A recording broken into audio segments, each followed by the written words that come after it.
ಇತಿಹಾಸದಲ್ಲಿ ಗೋವುಗಳನ್ನು ಉಳಿಸುವ ಸಲುವಾಗಿ ನಡೆದ ಅತಿ ಶ್ರೇಷ್ಠ ಹೋರಾಟವನ್ನು ನಮ್ಮ ಯಾವುದೇ ಪಠ್ಯ ಪುಸ್ತಕಗಳು ಇಲ್ಲಿಯವರೆಗೂ ನಮಗೆ ಹೇಳದೇ ಇರೋದು ದುರಾದೃಷ್ಟಕರ. ಇನ್ನು ಹೇಳಬೇಕೆಂದರೆ ಸ್ವಾತಂತ್ರ್ಯದ ನಂತರ ದೇಶದ ಚುಕ್ಕಾಣಿ ಹಿಡಿದ ಬಹುತೇಕ ಸರ್ಕಾರಗಳು ಗೋವನ್ನು ಉಳಿಸುವುದಕ್ಕಿಂತ ಅವುಗಳನ್ನು ಕಡಿದು ಮಾರಾಟ ಮಾಡೋಕ್ಕೆ ಜಾಸ್ತಿ ಗಮನ ಕೊಟ್ಟಿದ್ದು ಈ ದೇಶ ಕಂಡ ಮಹಾನ್ ದುರಂತಗಳಲ್ಲೊಂದು. ಅವೆಲ್ಲವನ್ನು ನಿಮಗೆ ಎಳೆಯಾಗಿ ಹೇಳ್ತಾ ಹೋಗ್ತೀನಿ.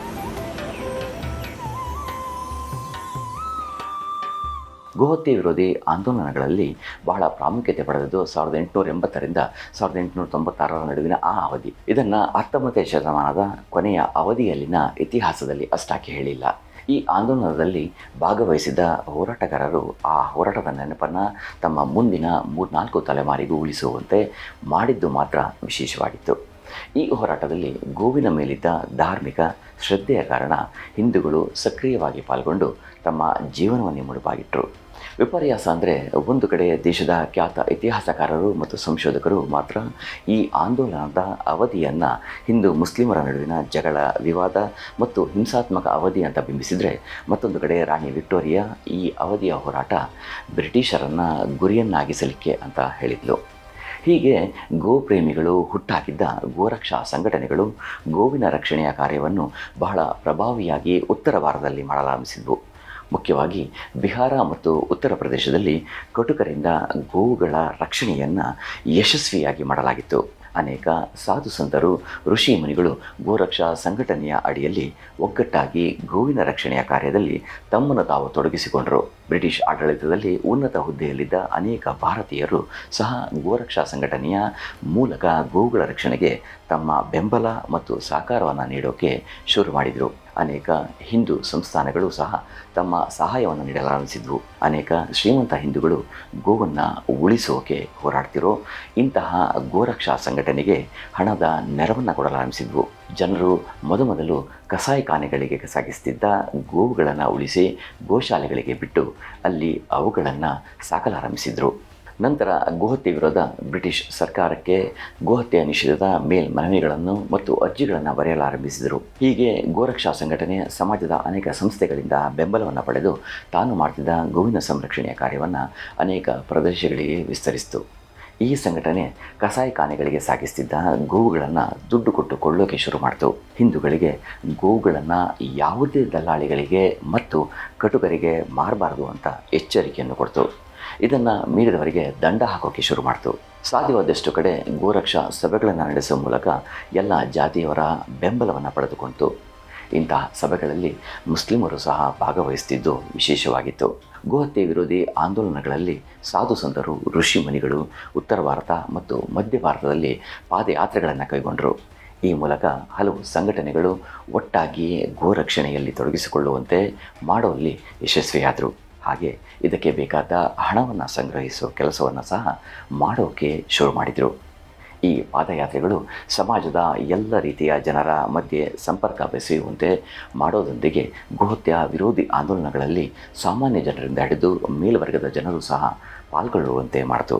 ಮುಖ್ಯವಾಗಿ ಶ್ರೀಮಾನ್ ಸ್ವಾಮಿ ಅಲಾರಾಮ್, ಗೋಪಾಲನಂದ ಸ್ವಾಮಿ ಭಾಸ್ಕರಾನಂದ, ಬ್ರಹ್ಮಾನಂದ ಸ್ವಾಮಿ ಮತ್ತು ಖಾಕಿ ಬಾಬಾ ಸೇರಿದಂತೆ ಸಾಕಷ್ಟು ದೇಶದ ಸಾಧು ಸಂತರು ಜನರನ್ನು ಗೋರಕ್ಷಣೆಗಾಗಿ ಒಗ್ಗೂಡಿಸುವಲ್ಲಿ ಬಹುಮುಖ್ಯ ಪಾತ್ರವನ್ನು ವಹಿಸಿದರು. ಹಾಗೆ ನಾಗಾ ಸಾಧುಗಳು ಮತ್ತು ಸಂತರು ಉತ್ತರ ಪ್ರದೇಶದ, ಬಿಹಾರ ಮತ್ತು ಮಧ್ಯ ಭಾರತದಲ್ಲಿ ಗೋರಕ್ಷಣೆಗಾಗಿ ಜನರನ್ನು ಜಾಗೃತಿಗೊಳಿಸೋಕೆ ಶುರು ಮಾಡಿದರು. ಅನೇಕ ವಿದ್ಯಾವಂತರು ಮತ್ತು ಭಾಷಣಕಾರರು ಗೋವಿನ ಪ್ರಾಮುಖ್ಯತೆಯನ್ನು ಜನರಿಗೆ ಭಾಷಣದ ಮೂಲಕ, ಬೋಧನೆಗಳ ಮೂಲಕ ತಿಳಿಸ್ತಾ ಗೋಹತ್ಯೆ ವಿರೋಧ ಜಾಗೃತಿಯನ್ನು ಮಾಡಲಾರಂಭಿಸಿದರು.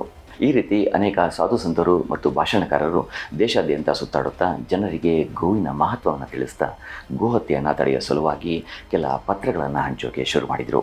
ಇಂತಹ ಕರಪತ್ರಗಳಲ್ಲಿ ಗೋಹತ್ಯೆ ಮಾಡೋದು ಹೆತ್ತ ತಾಯಿಯ ಹತ್ಯೆ ಮಾಡದಂತೆ ಅನ್ನೋ ಸಂದೇಶಗಳನ್ನು ಸಹ ಸಾರಲಾಗಿತ್ತು.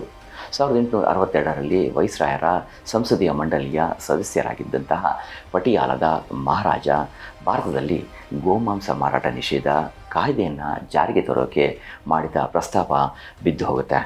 1881ರಲ್ಲಿ ಲಾಹೋರ್ನಲ್ಲಿ ಮತ್ತು ಅಮೃತ್ಸರದಲ್ಲಿ ಬ್ರಿಟಿಷರು ಸಕ್ಕರೆ ಮಾಡೋ ಸಲುವಾಗಿ ಗೋವಿನ ಮೂಳೆಯನ್ನು ಬಳಸ್ತಾ ಇದ್ದಾರೆ ಅನ್ನೋ ವರದಿಗಳು ಬರತೊಡಗುತ್ತೆ. ಇದಕ್ಕೆ ಸಂಬಂಧಪಟ್ಟಂತೆ ಸಾಕಷ್ಟು ಪ್ರತಿಭಟನೆಗಳು ನಡೆದು ಜನ ಸಕ್ಕರೆ ಬಳಸೋದನ್ನೇ ನಿಲ್ಲಿಸೋಕೆ ಶುರು ಮಾಡ್ತಾರೆ.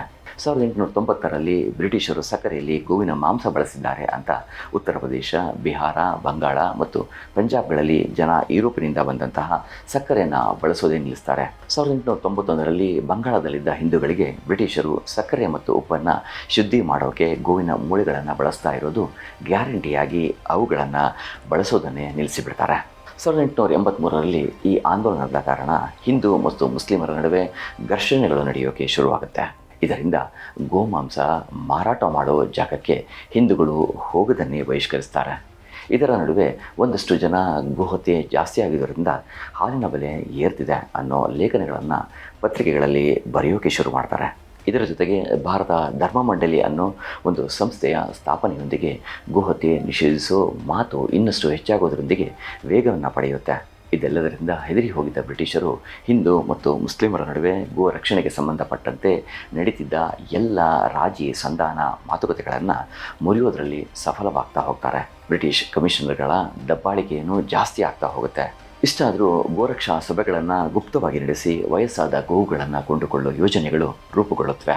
ಇದರ ನಡುವೆ ಫಿರೋಜ್ಪುರ ಅನ್ನುವಲ್ಲಿ ಗೋಹತ್ಯೆ ನಿಷೇಧಕ್ಕೆ ಸಂಬಂಧಿಸಿದಂತೆ ಹಿಂದೂ ಮತ್ತು ಮುಸ್ಲಿಮರ ನಡುವೆ ಸಂಧಾನ ಏರ್ಪಟ್ಟು ಮುಸ್ಲಿಮರು ಗೋಹತ್ಯೆ ನಮ್ಮ ಹಕ್ಕಲ್ಲ ಅಂತ ನಿರ್ಣಯಿಸಿ ಗೋಹತ್ಯೆ ನಿಷೇಧ ಪರವಾಗಿ ಹೋರಾಡೋ ನಿರ್ಣಯವನ್ನು ಅಂಗೀಕರಿಸ್ತಾರೆ. ಈ ಘಟನೆ ಭಾರತದ ಉಳಿದ ಭಾಗಗಳಿಗೆ ಒಂದು ಮಾದರಿಯಾಗುತ್ತೆ. ಹೀಗೆ ಗೋರಕ್ಷಣೆಯ ಆಂದೋಲನ ದೇಶದಲ್ಲಿ ಹೆಚ್ಚು ಬಲಿಷ್ಠಗೊಳ್ತಿದ್ದಂತೆ ಗೋಹತ್ಯೆ ನಿಷೇಧದ ಬೇಡಿಕೆಯೂ ಸಹ ದಿನದಿಂದ ದಿನಕ್ಕೆ ಬಲವಾಗ್ತಾ ಹೋಗುತ್ತೆ. ಗೋಹತ್ಯೆ ನಿಷೇಧ ಶಾಸನವನ್ನು ಜಾರಿಗೆ ತರಬೇಕು ಅಂತ ಲಾಹೋರ್, ಅಮೃತ್ಸರ್, ಪೇಶಾವರ, ಲೂಧಿಯಾನ, ಮುಲ್ತಾನ, ಗುರುದಾಸ್ಪುರ, ಜಲಂಧರ್ ಹಾಗೂ ಇನ್ನೂ ಅನೇಕ ಕಡೆಗಳಲ್ಲಿ ಹೆಚ್ಚಿನ ಒತ್ತಡಗಳು ಬ್ರಿಟಿಷ್ ಸರ್ಕಾರದ ಮೇಲೆ ಬರೋಕ್ಕೆ ಶುರುವಾಗುತ್ತೆ. 1885ರ ವೇಳೆಗೆ ಇಂತಹ ಆಗ್ರಹಗಳು ದೆಹಲಿ ಸೇರಿದಂತೆ ಭಾರತದ ಉಳಿದ ಕಡೆಗಳಿಗೂ ಹರಡಲಾರಂಭಿಸುತ್ತೆ.